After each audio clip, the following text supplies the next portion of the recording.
Uusad na po ngayong araw ang pagpapatuloy ng impeachment trial sa pagbusise kung paano na-audit ang mahigit 612 million pesos na confidential funds na winidraw at winaldas daw ni Vice President Sara Duterte. Noong nakaraang linggo, lumabas po sa paglilitis sa 500 million pesos ang pondo o ng pondo ang kinubra sa land bank ng opisina ng OVP, habang 112 million pesos ang idinaan po sa DepEd. Simula po ngayong Lunes, mga COA auditors naman ang ihaharap na testigo ng prosecution para matalakay kung paano na-liquidate ang naturang pondo at kung sumunod ito sa guidelines ng gobyerno. Tatalakayin din po sa paglilitis mamaya ang bahagi ng confidential funds na pinababalik po ng COA sa tanggapan ng Vice Presidente.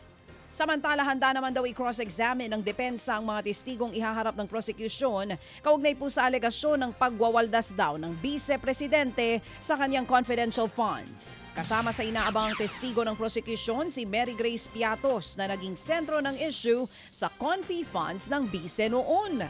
Ayon kay Attorney Michael Poa, handa sila sa pagharap ni Piatos at ng ibang testigo para patunayang wala talagang katiwalian sa paggasta sa nasabing confidential funds. Umaasa naman po ang pamilya Duterte na makakauwi sa lalong madaling panahon sa bansa ang dating Pangulong Rodrigo Duterte na nakakulong pa rin ngayon sa The Hague sa the Netherlands. Ayon kay VP Sara, hindi nila inaalis ang posibilidad na sa kulungan na nga pumanaw ang dating Pangulo. Pinag-uusapan na raw ito ng kanyang pamilya kaya nagbigay na rin daw ang dating Pangulo ng ilang instructions kung sakali mang mangyari ito. Sa Nobyembre pa magsisimula ang paglilitis kay Duterte pero inaasahang aabutin ito ng ilang taon bago maibaba ang hatol ng ICC.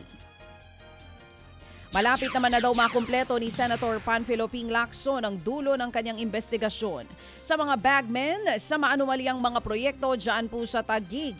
Ayon kay Senator Ping, nadiskubre nila na may 10+2 scheme pala ang pamamahagi ng kickback sa mga itinayong proyekto sa lungsod. Matatanda ang una ng sinabi ni Lacson na naisumite na niya ang ilang mga ebidensya sa ombudsman pero itinanggi ni Senator Alan Peter Cayetano ang mga paratang. Papunta na kami doon sa dulo. Meron na kaming pahayag kung paano nagsisimula yung magdala yung kontratista ng pera, ng kickback. Ang kalakaran kasi dyan, 10+2. 10 sa principal, 2 for the boy. Mga kapatid, yan nga po ang tinig ni Senator Ping Lacson. Samantala, abiso po sa ating mga magulang at mga estudyante. Nagsuspindi na ng klase ang ilang lokal na pamahalaan. Bunsod pa rin yan ang masamang panahon na dala po ni Bagyong Luis. Walang pasok po sa lahat ng antas sa ilang lugar sa Bulacan.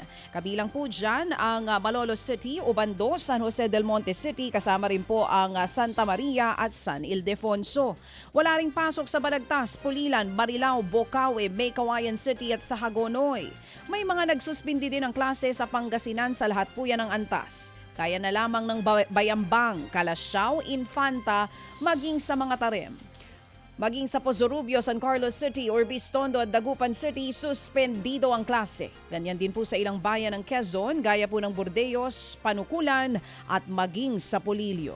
Mula preschool hanggang senior high school naman ang walang pasok sa San Miguel, Bulacan at mga bayan po ng Aguilar at Basista, dyan naman po yan sa Pangasinan.